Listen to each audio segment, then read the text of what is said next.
Darth Vader is a complicated character, and whether he's truly evil depends on how you define evil. On the surface, he's one of the most iconic villains in pop culture, responsible for countless atrocities in the Star Wars universe, including the destruction of entire planets and the oppression of entire species. However, his story is much more layered.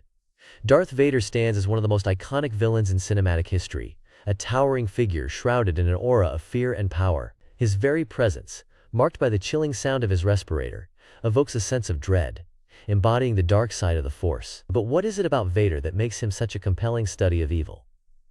At his core, Vader is a tragedy. Once Anakin Skywalker, a gifted Jedi Knight and a hero of the Republic, he succumbed to fear, loss, and the manipulative whispers of Emperor Palpatine. His transformation wasn't instantaneous, but a gradual descent, fueled by the desire to save those he loved, ironically leading him to destroy them. This shift from noble protector to ruthless enforcer highlights a critical aspect of evil.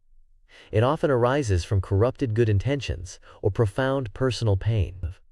Vader's evil manifests in his relentless cruelty, his unwavering loyalty to the Empire's oppressive regime, and his willingness to commit unspeakable acts of violence. He choked his own officers, destroyed planets, and mercilessly hunted down the remaining Jedi.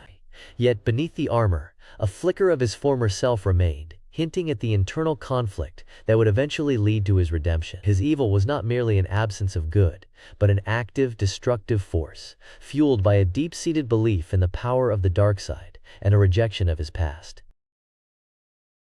By the time we reach the original trilogy, Darth Vader is a powerful agent of evil, but there's still a piece of Anakin left inside him, which ultimately leads to his redemption. In Return of the Jedi, he sacrifices himself to save his son, Luke, and destroy the Emperor, which is an act of selfless love and redemption. This act challenges the idea of him being purely evil.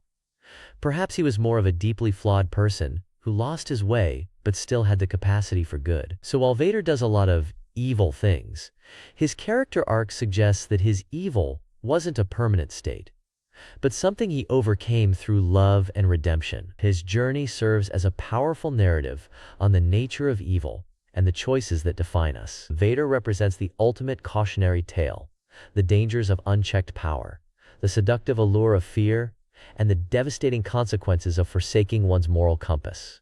His legacy as a villain is profound, not just for his terrifying might, but for the complex psychological landscape that underpins his dark reign.